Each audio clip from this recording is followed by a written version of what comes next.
On behalf of the Patient Safety Authority, I'd like to welcome you to this webinar titled Leading with Technology During the Social Isolation of COVID-19. My name is Bob Yanish, and I'll be your moderator for this program. Now I'd like to introduce our speakers for the webinar. Jeffrey Bomba is the ICU Patient Care Manager at AHN Jefferson. Jeff has been in the critical care environment for the past 7 years and in management for 3 years in the same area. Jeff is currently completing the requirements and thesis for his Doctorate of Nursing practice at Carlow University with a graduation date in May of 2021. His integration of telemedicine in the critical care environment was the first in Western Pennsylvania and the first within the Allegheny Health Network. His doctoral thesis is currently studying the effects of telemedicine on mortality and length of stay and assessing nursing acceptance of this technology from the bedside perspective. Irma D'Antonio is the Manager of Nursing Quality and Patient Experience at AHN Jefferson. Irma has worked in healthcare for 29 years and has coached individuals and teams to produce outcomes and has completed hundreds of projects in the hospital patient care environment. Currently, Irma is carrying out the requirements for her Doctorate of Nursing practice at Waynesburg University with an anticipated graduation date of May 2021. Jeff, I'll now turn the program over to you. Thank you, Bob. So our agenda today is we are going to take you through what we've done here at AHN Jefferson Hospital during the COVID pandemic and our use of technology to bridge some gaps we found during the pandemic. Our objectives are listed here for your reference. So first of all, I'd like to thank you for taking the time to learn about the advances we've implemented using technology here at AHN Jefferson Hospital. As Bob had mentioned, I'm the patient care manager of the intensive care unit here at Jefferson Hospital, where we have 20-bed ICU within a 341-bed hospital. We also have a 10-bed CVU with open heart capabilities, and we are a primary stroke center. The bottom right photo on your current slide shows one of the buildings on our campus here at Jefferson. And on the left, the photo there is what we're going to be talking about today, which is the telemedicine implementation. We started here in January of 2020, and it consists of the monitor, camera, and microphone that permit live interactions between the telemedicine staff and the bedside staff. And I wanted to give you an idea of what that looks like. That is in all 20 rooms in the ICU.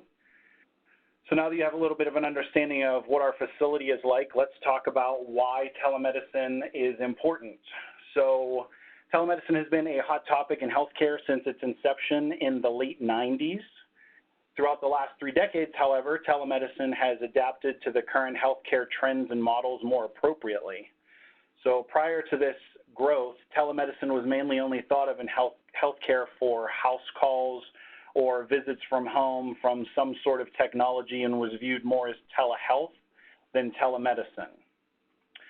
Current telemedicine is augmenting critical care models and allowing intensivist coverage to occur 24 hours a day, 7 days a week, where it was not previously available. And of course, with any change in care models, academia soon follows to study the effects of these changes.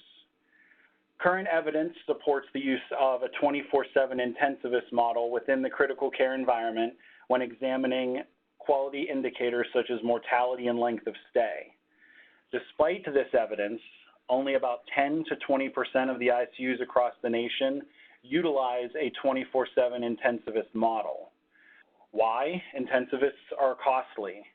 Telemedicine, however, can extend the stretch of these intensivists remotely via technology to cover more patients and therefore increase positive patient outcomes remotely. In one study with a similar population to our ICU here at Jefferson Hospital, ICU mortality decreased 4.1% with the implementation of telemedicine coverage while decreasing length of stay by half of a day. Traditional models of ICU coverage have long been pulmonologists rounding briefly in the ICU and then covering clinic time, office hours, or step-down patients. From this point, the ICU is covered mainly by phone for all changes in patient condition or new admissions, and this presents major gaps in care that can lead to poor outcomes. With telemedicine, intensivists have immediate access and eyes on the patient upon arrival to the ICU and during any patient change in condition. So we know why telemedicine is important and how it can improve patient outcomes, but what is it really? So I wanted to explain what telemedicine looks like for our virtual ICU and its extension to our bedside team. This partnership brings not only intensivists to the bedside through technology, but also gives the bedside staff access to highly skilled, experienced, certified nursing staff. We'll elaborate momentarily on this level of support. However, we include all of our virtual staff on our whiteboards, in report, and upon admission and discharge of the ICU. Our virtual staff has workstations, as you can see pictured here on this slide, that allow them to view bedside cardiac monitors, electronic health records, and they utilize software for early alert systems for patient care 24/7 in our ICU. The monitors, cameras, and microphones do not have recording capabilities and are only powered on for the use of live face-to-face interactions. And we see our virtual ICU staff here as a partner in care, and we include them as much as possible. So when the ICU RN or intensivist powers on the telemedicine system, there is an audible doorbell that alerts the patient and the staff that the camera will turn on momentarily, and that the nurse or physician will announce themselves by saying knock, knock, much like we do when entering our rooms.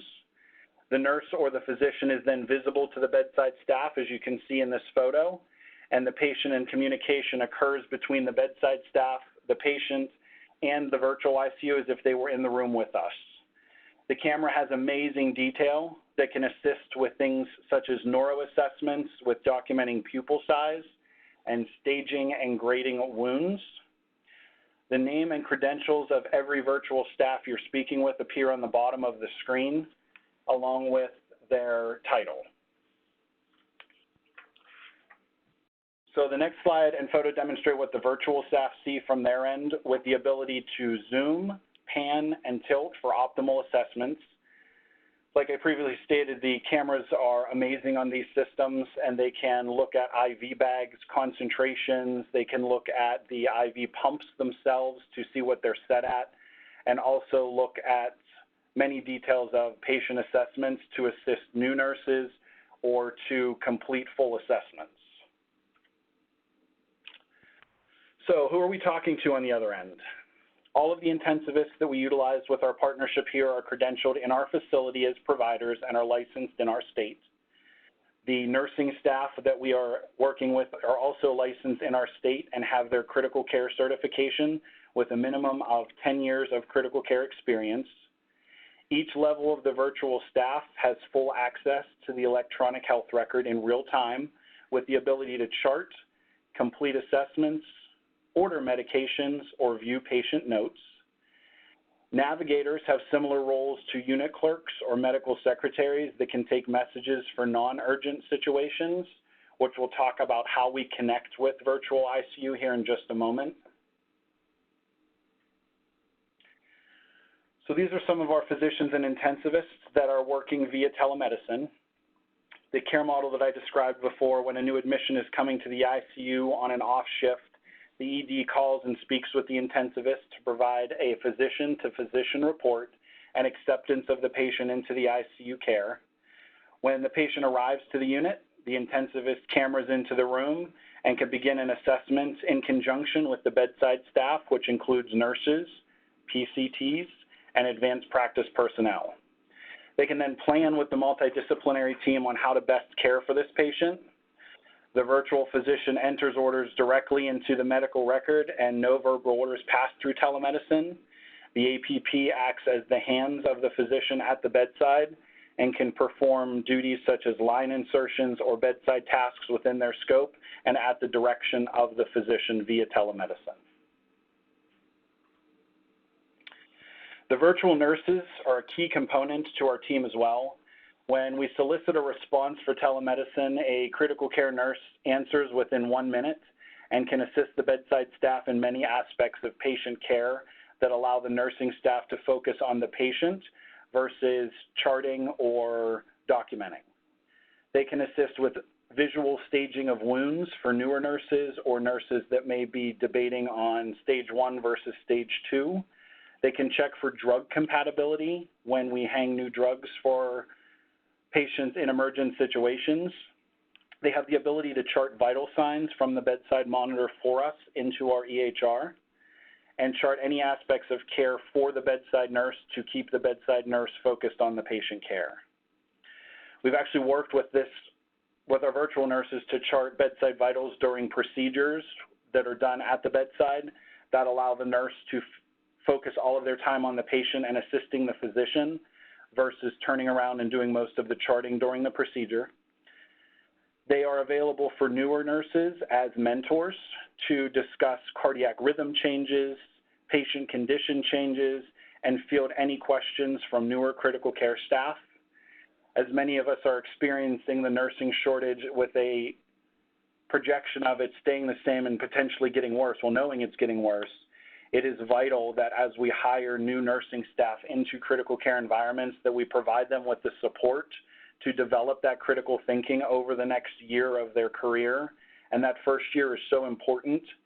So what our virtual staff is able to do for us is field a lot of questions that our newer nurses may be intimidated to ask their peers about. And they can reach out to the virtual nurses as mentors that can guide them through this first year and help them critically think and increase patient outcomes while completing that. So this is an example of the software our telemedicine team utilizes to track vital sign trends, laboratory trends, and assigns patient scores based on acuity. This software is constantly running on our patients 24/7 and grades the patients by an Apache score so that the nurses on the virtual end know which patients have the highest acuity and require the closest monitoring. This system will also alert the virtual nurse if these values are trending in a manner that requires an early intervention to avoid acute patient changes. The virtual staff can then call the bedside nurse or the charge nurse here in our ICU and ensure that these trends are discussed and actions are proactive versus reactive in patient care.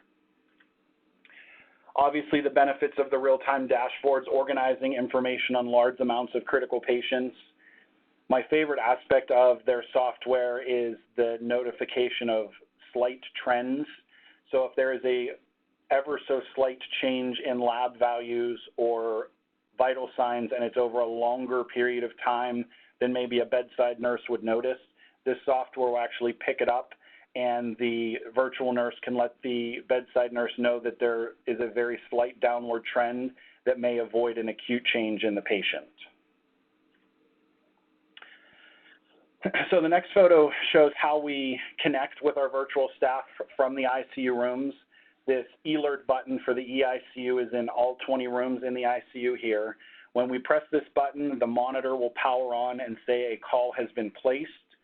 When the nurse accepts the call and responds to us, the camera will then spin away from the wall, and that's how you know that the camera is turning on. An audible doorbell is heard, and the nurse will announce themselves with a knock knock upon entry to the screen, and then ask how they can assist us with care of the patient. So anything that has to do with cameras and microphones always brings up the topic of privacy. Telemedicine offers processes for these times. So prior to any of these events that require privacy, such as comfort care, patient preference, toileting, bathing, urinary catheter placement, what my staff will do is we can press that eLert button. When the nurse comes up on the screen, we can let them know what procedure we're about to do or what change is causing a need for privacy. That virtual nurse can then set a timer to give us 30 minutes to complete a bed bath or turn a patient and provide some skin care without having to worry about that virtual nurse cameraing in. Should a lead or something come dislodged, they'll know why. When the timer goes off on their end, they will resume patient care and camera in if they need after that point. So as alluded to a little earlier, we include our virtual staff as much as we possibly can in patient care and flow. The more we utilize them, the better the relationship becomes. We utilize the same pool of physicians and nurses on the virtual end, so we get to know them a little bit and work with them on a daily basis. My charge nurse shares the charge report with their virtual nurse every beginning of every shift, and they complete a verbal report to the nurse 1 hour into the shift so that the virtual nurse knows what's going on.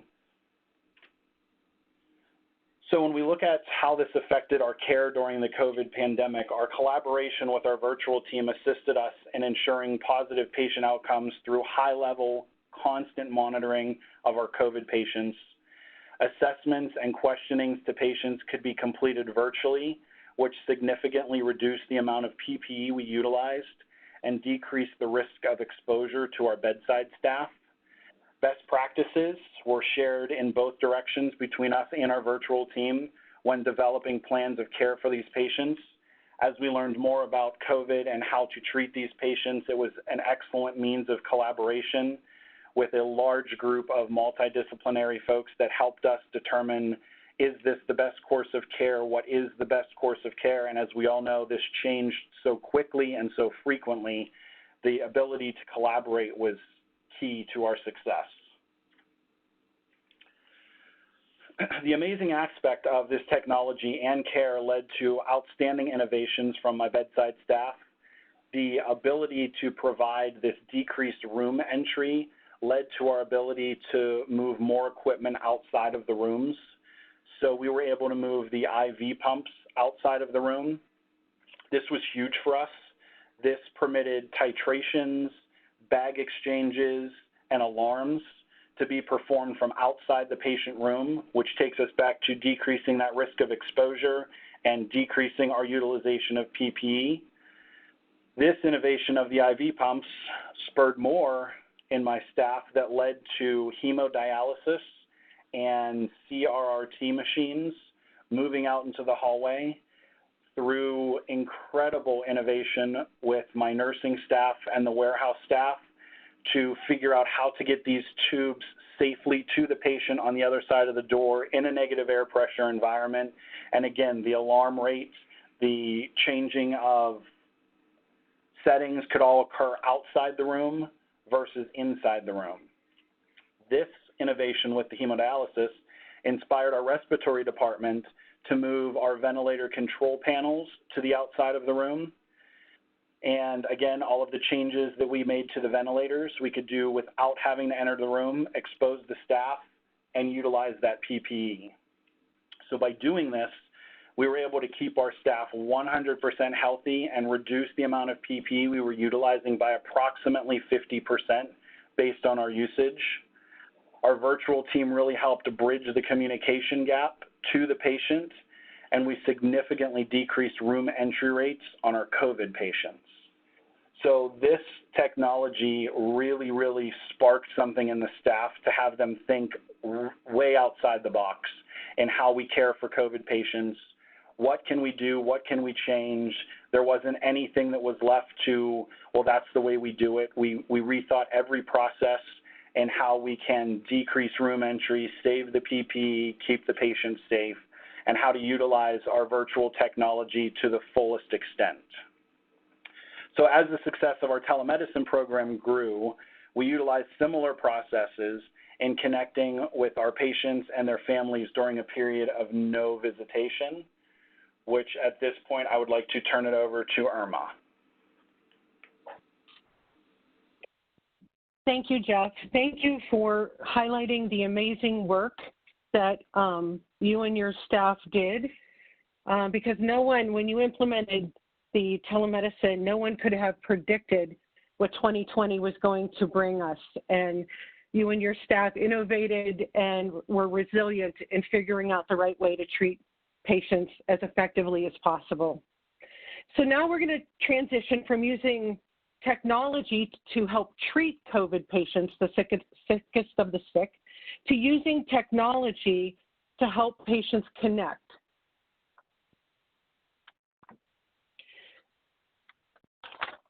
So with the shelter-in-place order, many hospitals in Pennsylvania needed to restrict visitation or eliminate visitation hours. And so this social distancing created unique challenges for patients, families, and hospitals. The restrictions in family visitation, although they were necessary to prevent the spread of COVID-19, it caused seclusion and loneliness in an already vulnerable hospital inpatient population. So with the censuses dropping in the areas, you had your very sick COVID patients who were in the ICUs, and then you had the patients who were also sick that had to absolutely be here, who were alone and afraid. We started seeing complaints and comments from frightened family members who felt isolated and detached from their loved ones' hospitalization. These are the people who normally are the lifeline for the patient and making sure they get their medications or make sure they follow up on their plan of care. They no longer had access to the patients as readily as they did before. This separation caused anxiety in individuals who were accustomed to being part of the patient's decision-making process and follow-up care. They felt out of the loop and they felt disconnected.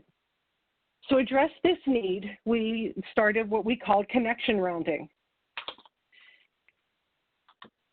And connection rounding started because we found that we had, with the drop in census and the stopping of elective surgeries, we found that we had a pool of nurses who in essence didn't have their normal workloads to do.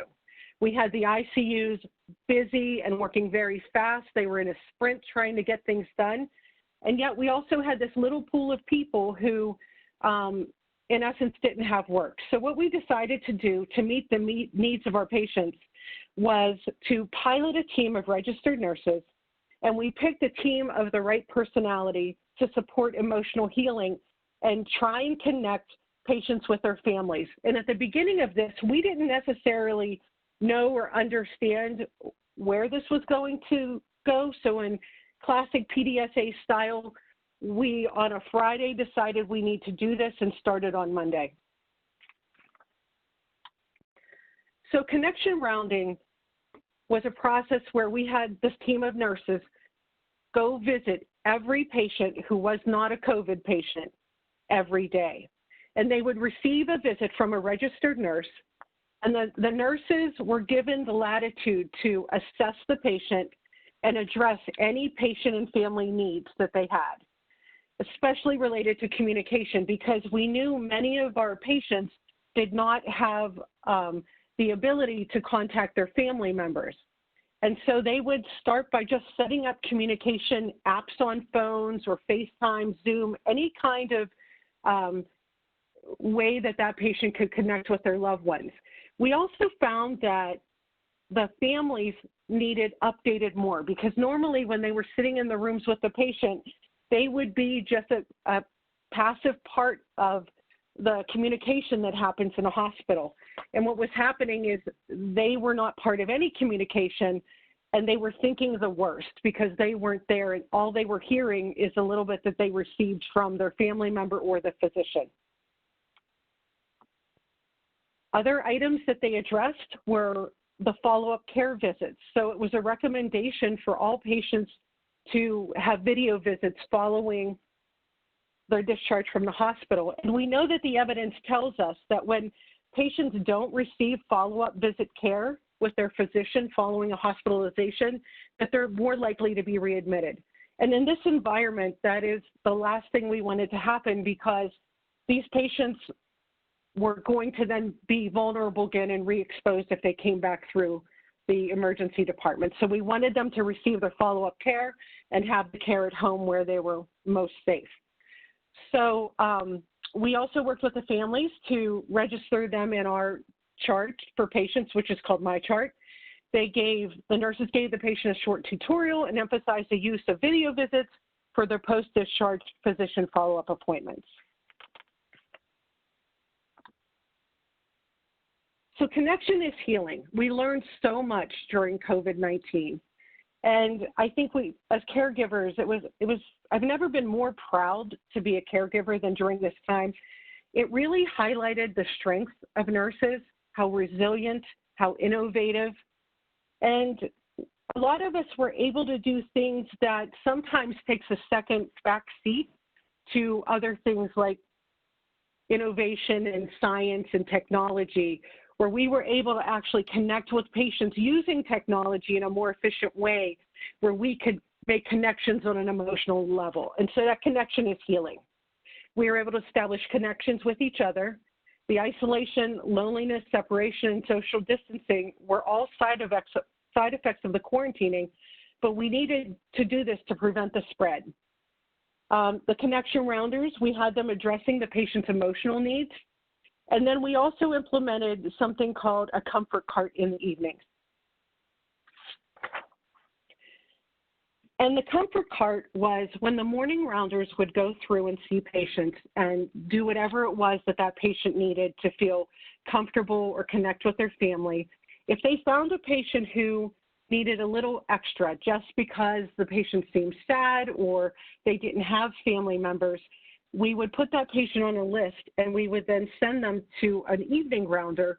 And that rounder would go around with a comfort cart with magazines and stress balls and also give a hand or back massage.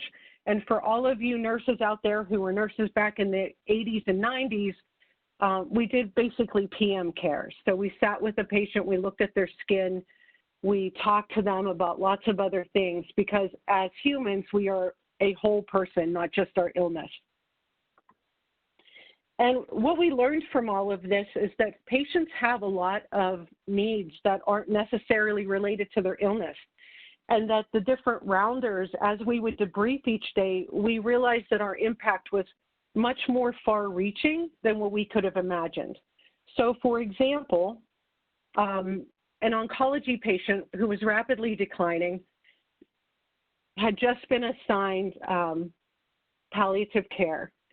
And the nurse rounder was able to, with the patient's loved one, get that patient's loved one involved much faster to visit the patient, even though we weren't having visitors at that time, which greatly reduced the patient's anxiety and greatly reduced the family member's anxiety.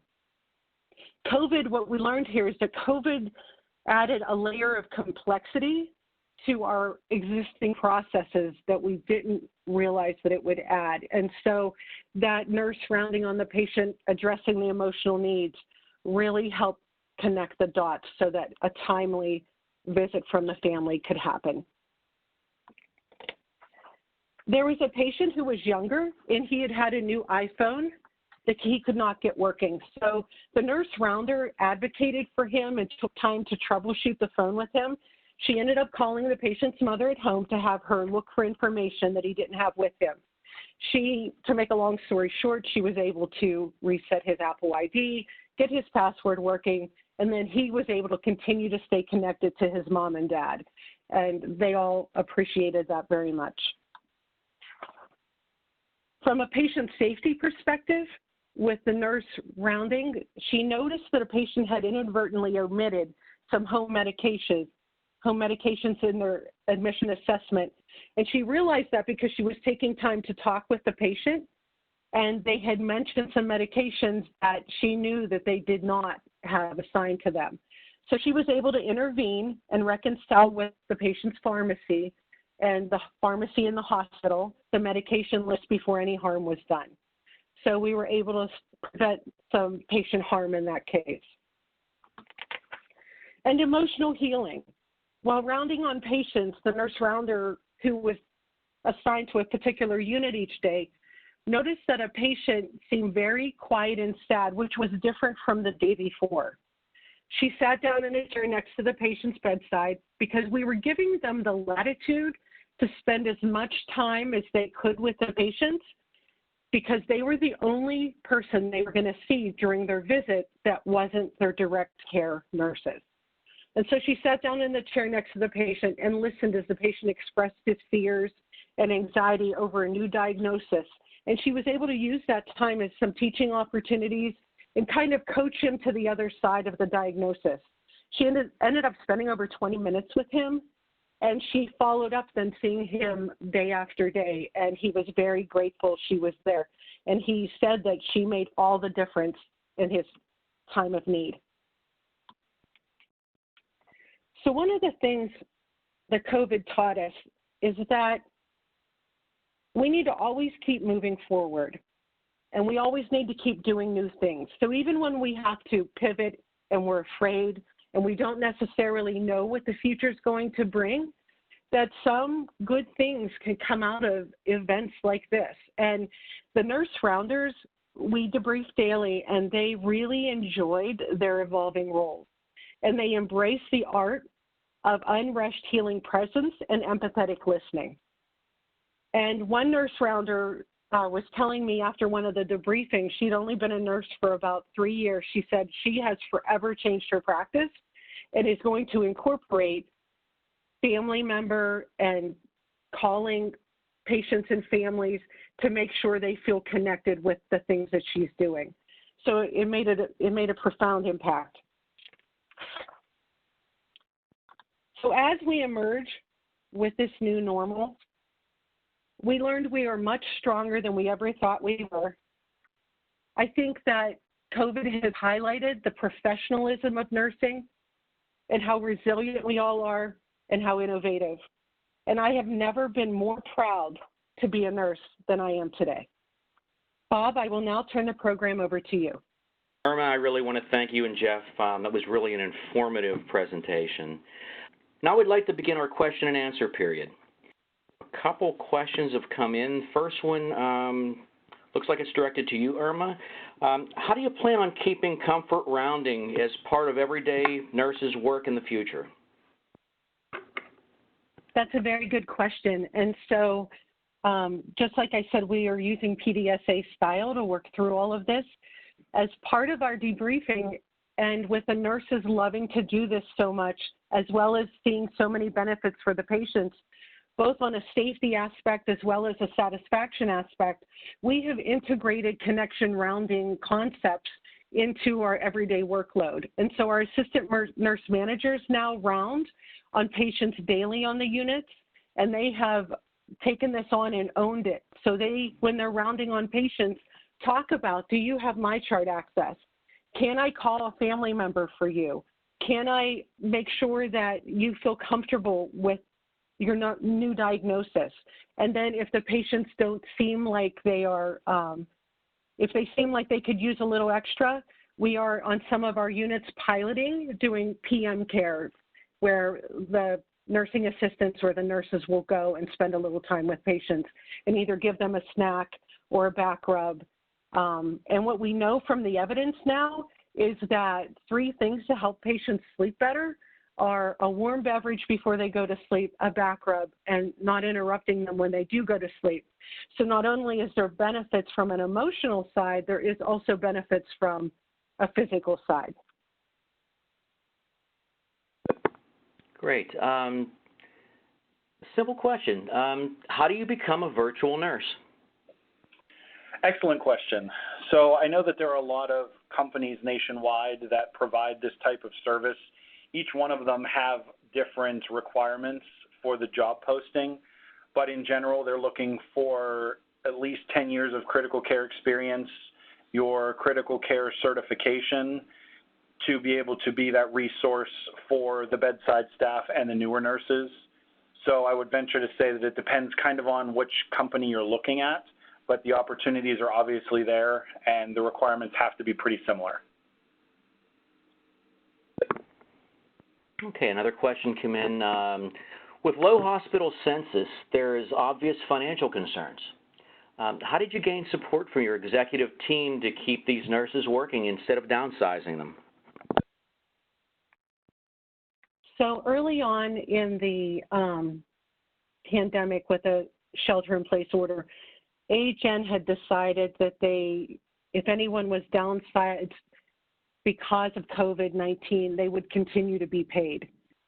So it was a huge gift to anyone who was still at the hospital because we had all of these patients, all of these nurses who were being downsized that otherwise would just be home.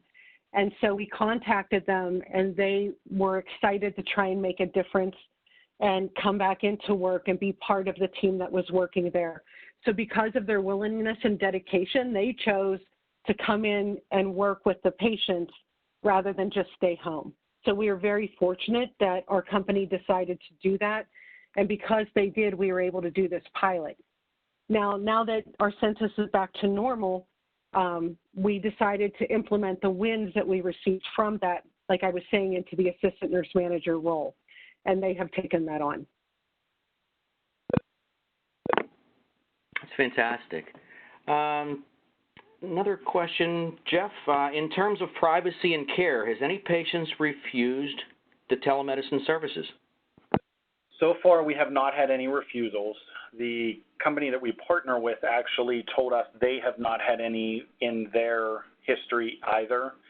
We have had excellent questions, and we provide all of our patients with an educational packet of what this looks like coming into the ICU and this extra layer of care that we're providing you with our virtual system.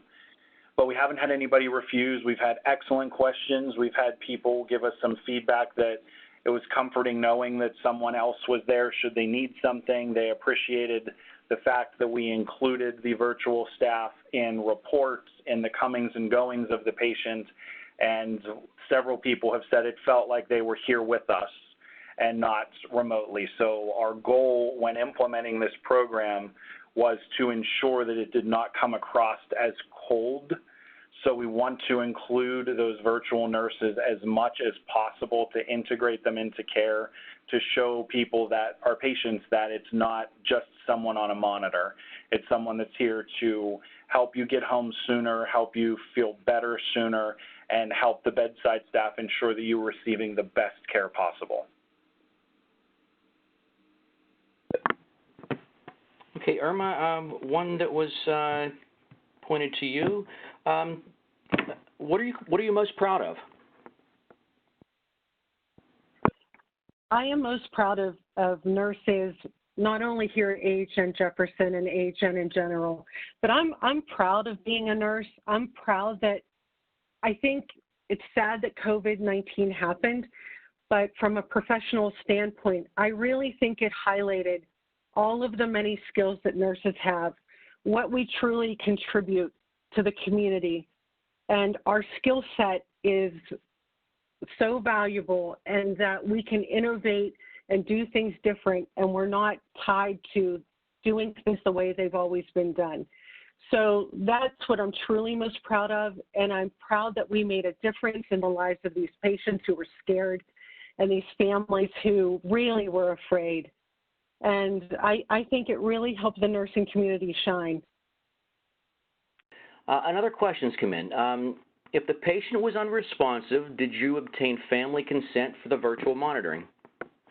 Excellent question. So since we utilize virtual care so much in the ICU, it's considered a part of our care here, and we do not have to obtain consent because it's part of care and it falls under consent to treat when the patient arrives as an inpatient status.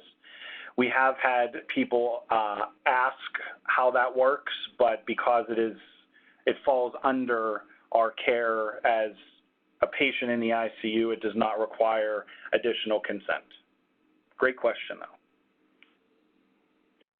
Well, Jeff, I'll continue on. There's another one for you. What are your biggest challenges with this model of care? So right now, one of our largest challenges is with converting all of our rooms over to negative air pressure for the COVID pandemic. The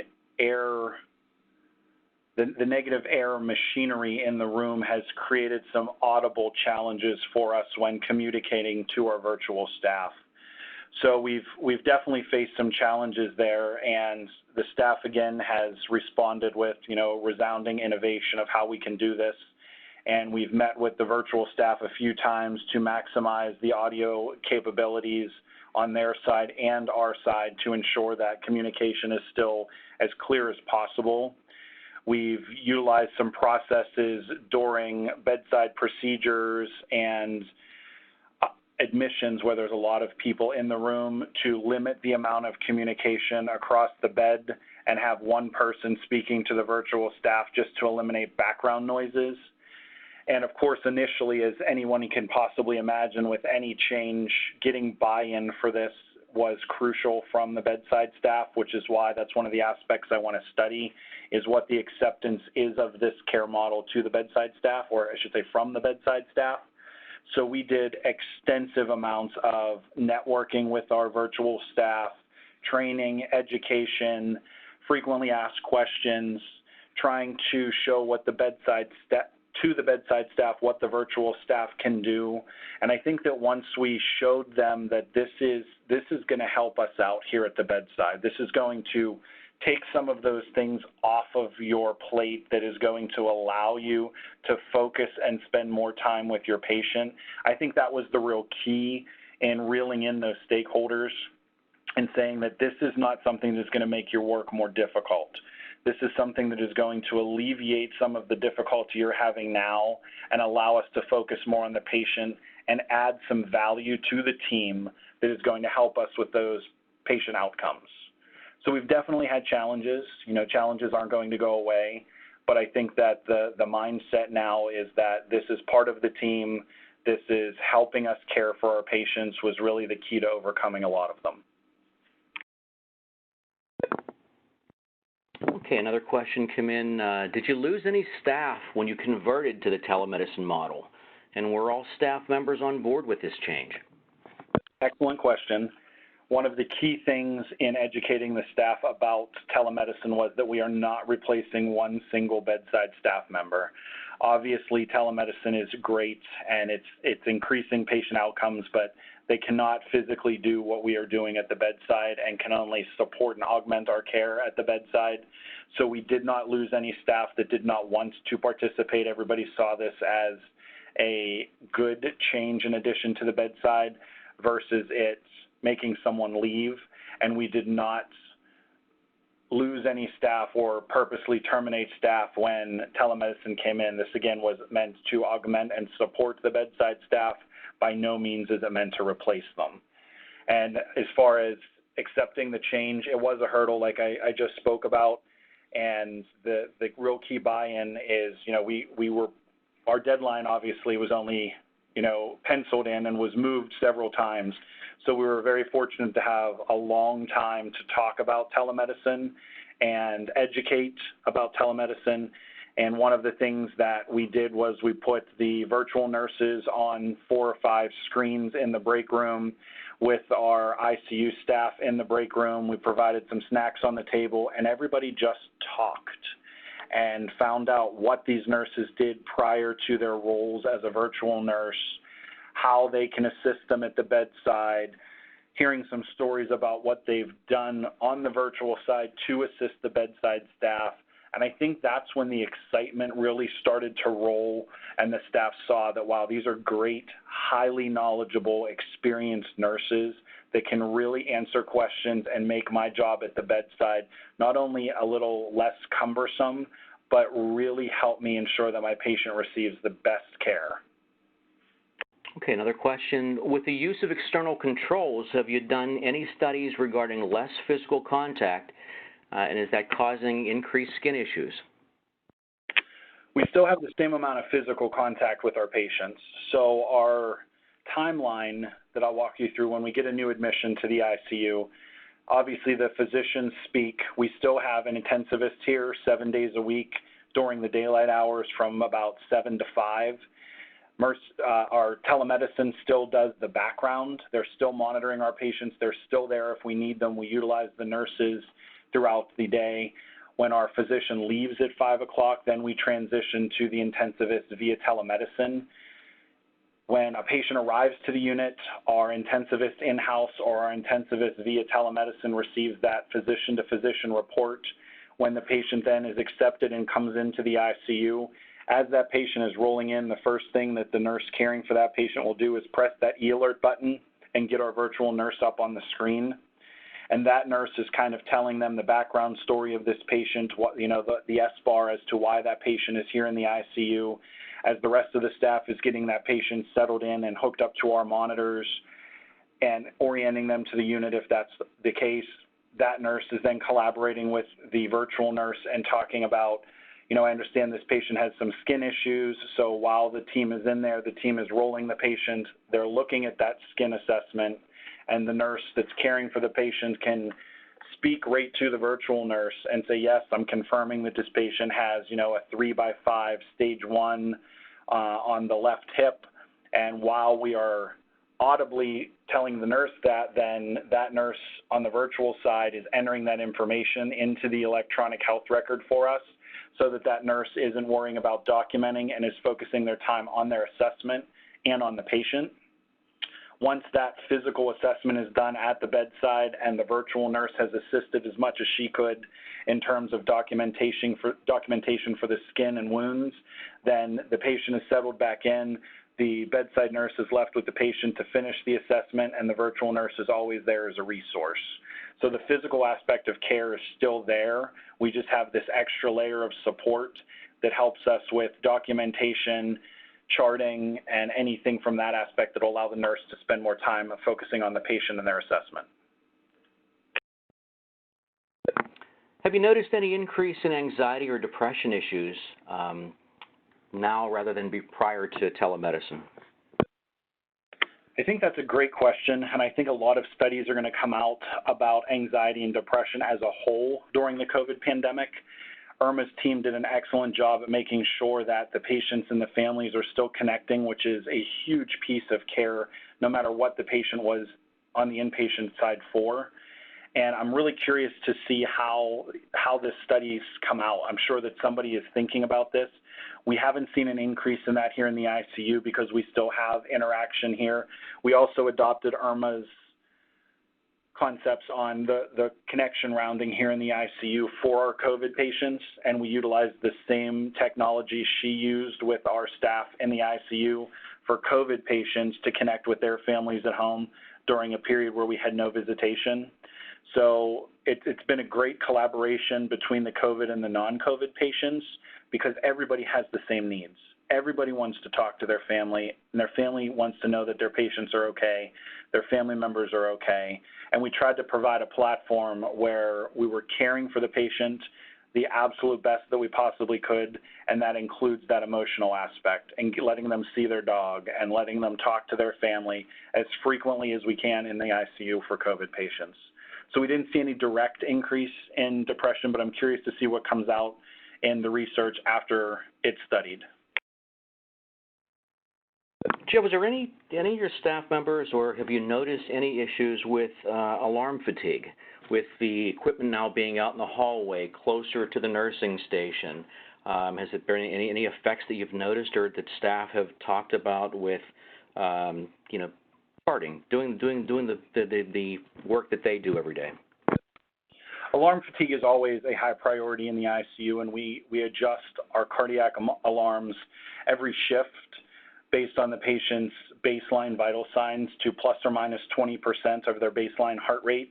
That way we're seeing fewer alarms, and we monitor that on a monthly basis.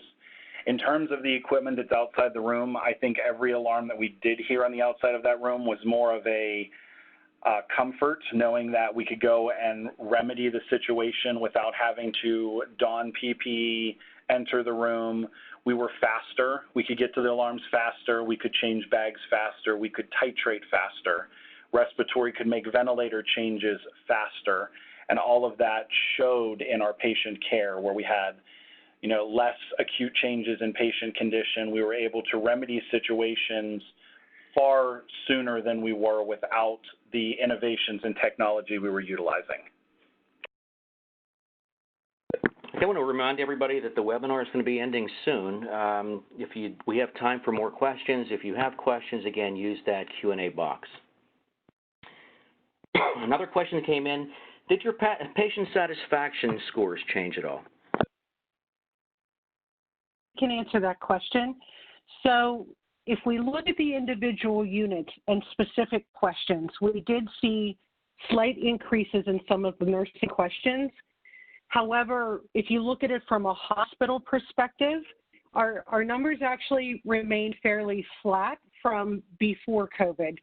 Now they're going back up. However, during that time period, we felt it was a big win because patients and families were so stressed that they couldn't be there. And we started seeing a lot of comments on surveys saying that I couldn't see my family member, or, you know, I was alone the whole time. In fact, there were a few questions or comments that went into our president and our chief nursing officer, and they're the ones who really got the ball rolling on this and supporting the whole initiative. So we believe that that is a huge win for us, that even though patients were scared and families were scared, that we didn't lose any ground with our patient satisfaction scores. And in fact, some areas actually saw a slight increase during that time period. But now I'm happy to say that since we've implemented this and hardwired it in our new normal with our assistant nurse managers, our scores are steadily climbing, and we're seeing some really nice results. So during that scary time, we may not have seen an increase, but now we are. That's fantastic. Another question that came through, can the virtual MDs do the face-to-face assessment requirement that is required for soft wrist restraints or soft restraints? Yes, they can in conjunction with our advanced practice staff at the bedside. That's why their role is key as well.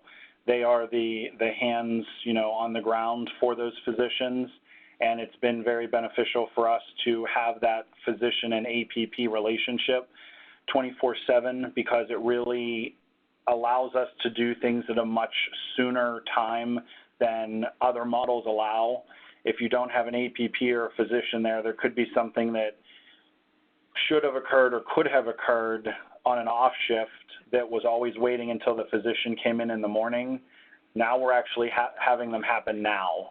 So if someone needed to have a paracentesis or a thoracentesis or needed intubated, or if there was something that wasn't emergent that could wait, now we don't even wait. If we can do it, we do it. And we try to keep the ICU churning 24 hours a day, 7 days a week, as if it's daylight, because we all know that everyone gets more done on the daylight shifts than the off shifts. We're trying to keep this where it just keeps going all of the time. There's no reason why we can't do something at any time with the team that we have on at any given point.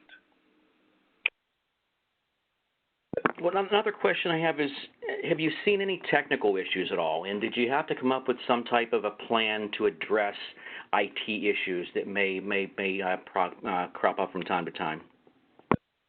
We've been fortunate. We have scheduled downtimes, which we're always prepared for, and we have backup plans for our backup plans. And should anything go down, we go back to, you know, pen and paper, phone, fax machine. We have all of the downtime forms available. Fortunately, we haven't had any issues in the partnership that we have with our virtual team. They've been through a lot of that before, and they've worked out a lot of the kinks prior to our implementation here. And I'd like to say we're very fortunate to not have had anything, but we're prepared for it should it happen. That's great. Another question, how well is this service line accepted by your bedside staff? That is one of the things that I am studying for my doctoral work, and I'm very excited to see how that pans out.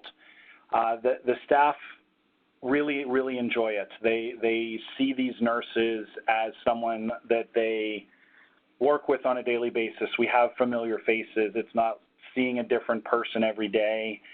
And the staff has developed some great relationships with some of our virtual nurses. Our first week when we started our implementation, it was Friday of the first week that we started our telemedicine journey here at Jefferson. We were working with a fantastic nurse on the virtual side. And during lunchtime, we had this beautiful box of chocolates sent over to the unit. And it said, from your virtual nurse. We were trying to figure out what the heck was going on.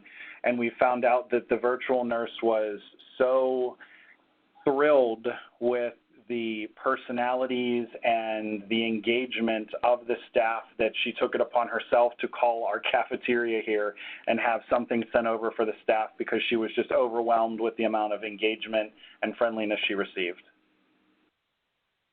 And another question, did the virtual presence identify any clinical concerns about weaker staff members? Will the technology assist with evaluations? Not so much for staff members, but we do like to, in our initial report in the morning, when my charge nurse faxes that charge report to the virtual staff, we will identify newer nurses. We might say that, you know, Maddie has 6 and 7 today, and she is freshly off orientation. So if you receive more calls from Maddie today, that's why, or maybe keep a closer eye on Maddie today. Of course, we're doing that here in the unit, but just to let the virtual nurse know that she might see an uptick in the calls that she receives from those beds, and that's why.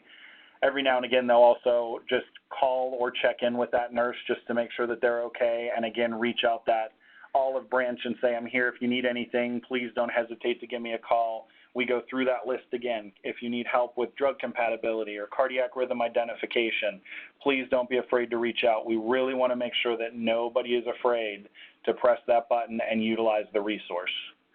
Okay, we have time for one last question. Are all of the AHN facilities utilizing telemedicine? Right now, I believe that all of the outside city limit hospitals are. So I believe we have 4 or 5 of our AHN hospitals are utilizing telemedicine in their ICUs.